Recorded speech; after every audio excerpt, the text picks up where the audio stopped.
This is Affirming Scripture, a sex-positive view of Christianity. How churches are failing young Christians. 1 in 5 Gen Z Americans now describe themselves as LGBT. Today we look at how churches are failing these young Christians, and we examine why millions of young Christians are leaving the church and why some of them are committing suicide.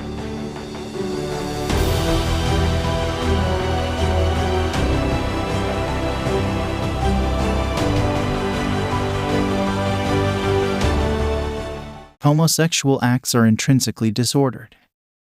They are contrary to the natural law. Under no circumstances can they be approved. The Catechism of the Catholic Church. We have allowed the enemy to come into our churches.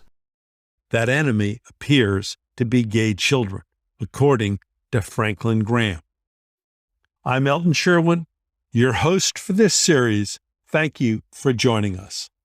Originally, I was going to discuss Isaiah in this episode, but when I was finishing up the last episode, I received an invitation from the Palo Alto University Rotary to speak on a topic near and dear to my heart: how churches are failing young Christians.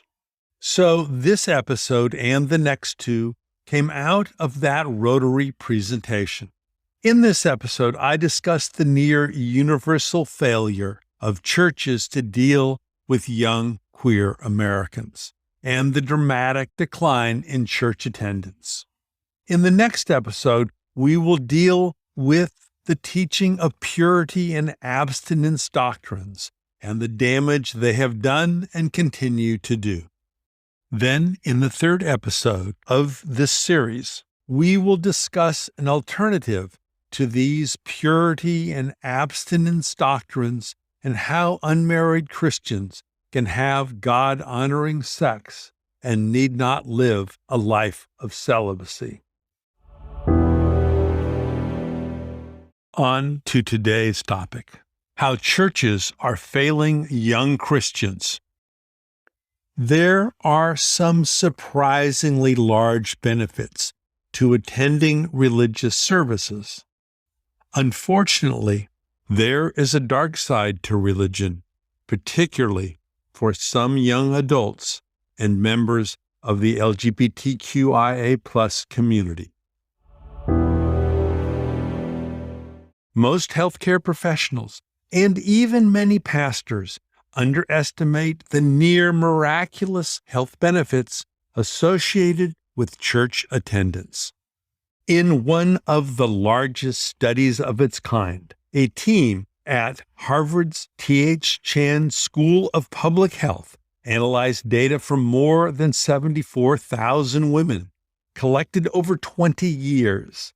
Those who regularly attended worship services were less likely to be depressed, they were 1/3 less likely to die, and they were almost half as likely to divorce when compared with women who did not regularly attend religious services. Wow. Who wouldn't trade an hour a week of their time for a 33% reduction in the likelihood they would die this year? But wait, it gets better.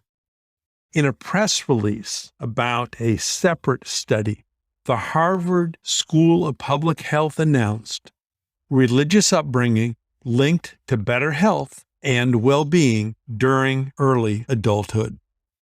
Youth who attended weekly religious services reported greater life satisfaction and positivity in their 20s and were less likely to, subsequently, have depressive symptoms, smoke, use illicit drugs, or have a sexually transmitted infection. Let me repeat that. Youth who attended weekly religious services reported greater life satisfaction and positivity in their 20s and were less likely to, subsequently, have depressive symptoms, smoke, use illicit drugs, or have a sexually transmitted infection. You would think, with these benefits, church attendance would be booming. Doctors would prescribe it. A 33% reduction in mortality, a 29% reduction in depression. I mean, if it were a pill, everyone would take it. You'd give it to your kids. But alas, church attendance is not booming. According to the Barna Group, between 2009 and 2020, weekly church attendance fell from 48% of Americans to 29%. Why are Americans attending church less frequently? According to the Pew Research Center, the nation's overall rate of religious attendance is declining, not because Christians are attending church less often, but rather because there are now fewer Christians. According to Pew, between 2009 and 2019, those who were religiously unaffiliated grew from 39 million to 68 million. Wow. Christians are leaving the church in droves.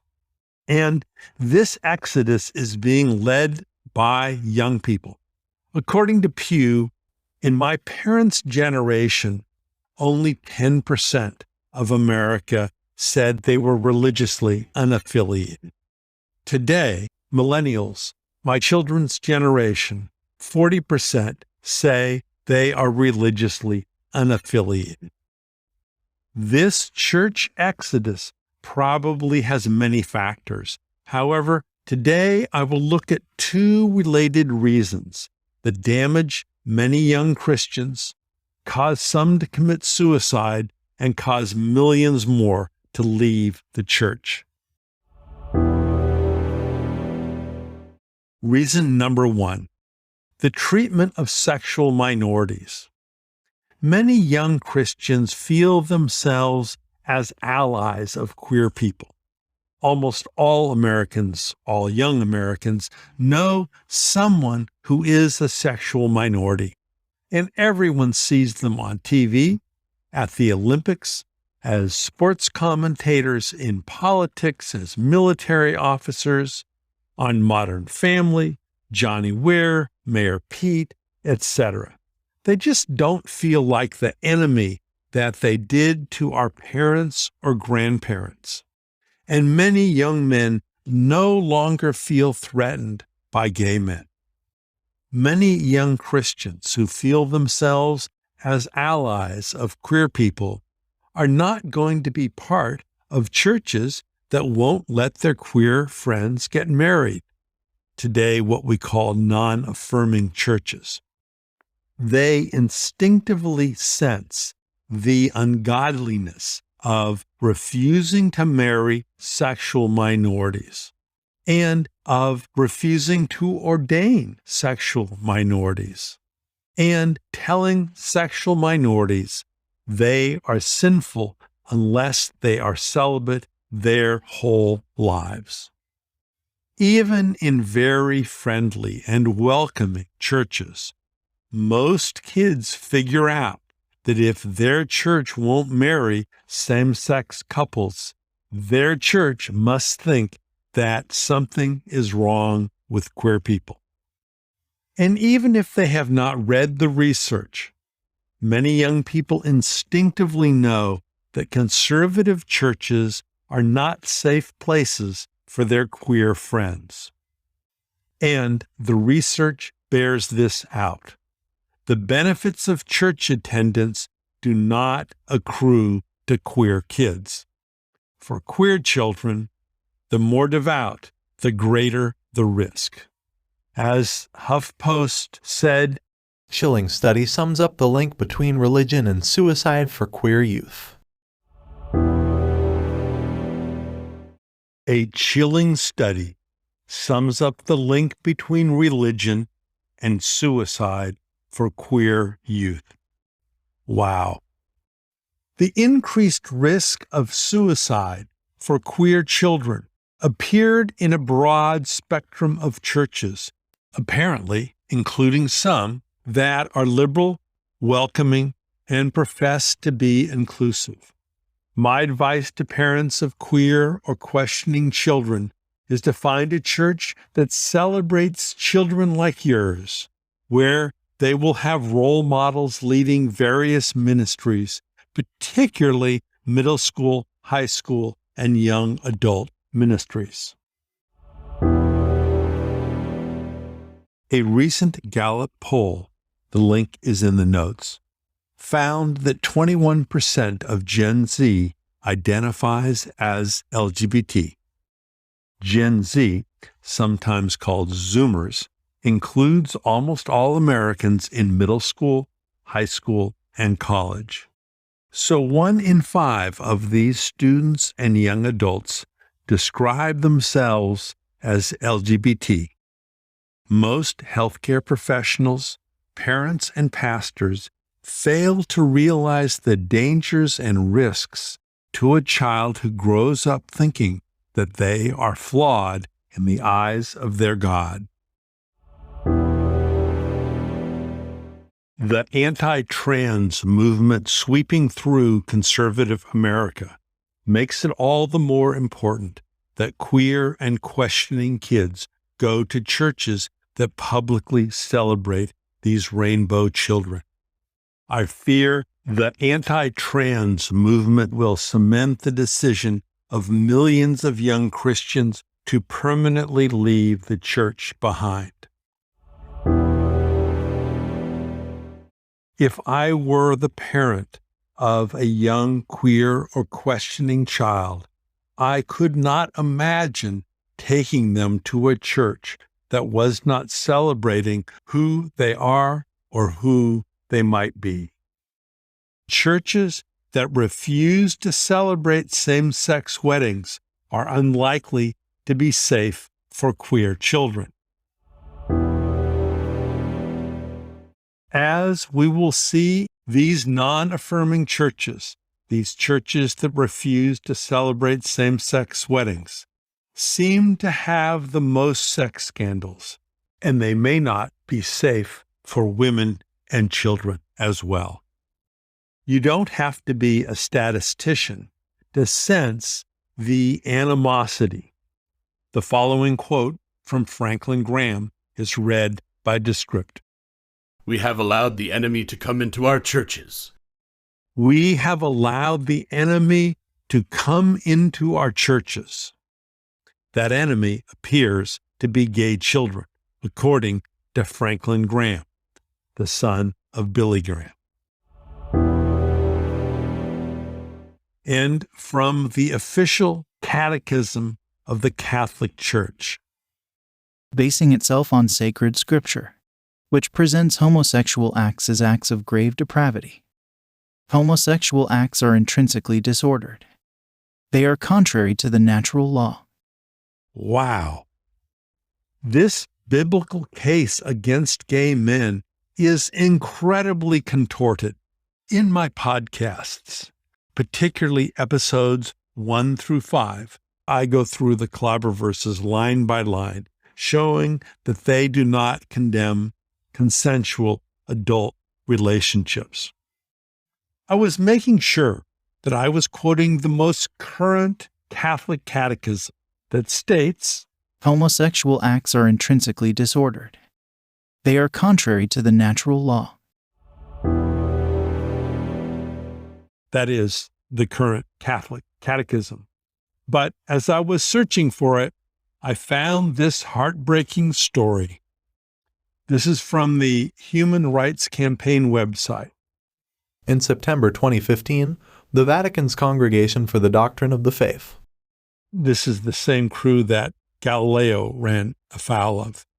The Vatican's Congregation for the Doctrine of the Faith did not permit a transgender man in Spain to serve as a godfather, effectively barring transgender Catholics from serving as baptismal sponsors. Did not permit a transgender man in Spain to serve as a godfather, effectively barring transgender Catholics from serving as baptismal sponsors. Wow. The Vatican statement concluded, The result is evident that this person does not possess the requisite of leading a life conformed to the faith into the position of godfather, therefore is not able to be admitted to the position of godmother nor godfather. One should not see this as discrimination, but only the recognition of an objective absence of the requisites that by their nature are necessary to assume the ecclesial responsibility of being a godparent. Whoa. Upon reading this quote from the Vatican, I immediately thought of Jesus' words in Matthew. What sorrow awaits you, teachers of religious law, and you Pharisees, hypocrites! For you shut the door of the kingdom of heaven in people's faces. Matthew, chapter 23, verse 13. What sorrow awaits you teachers of religious law, hypocrites! For you shut the door of the kingdom of heaven in people's faces. Young Christians are leaving churches that believe homosexual acts are intrinsically disordered, or gay children are evil, or that same-sex couples shouldn't be married.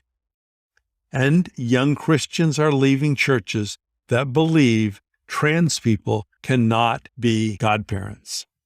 Increasingly, young Christians are leaving churches that feel unsafe to their queer friends. And there is another reason that young people are leaving.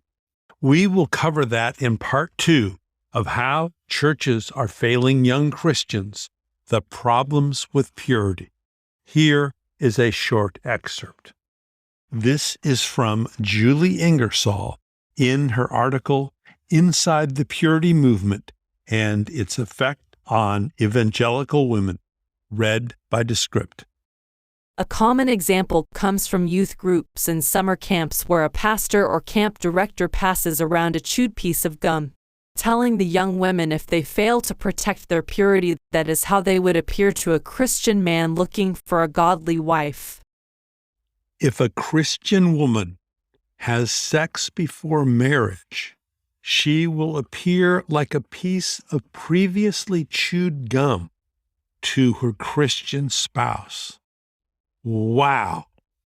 Join us next time for The Problems with Purity, part 2 of this 3-part mini-series on how churches are failing young Christians. Please send it to others and post it on social media.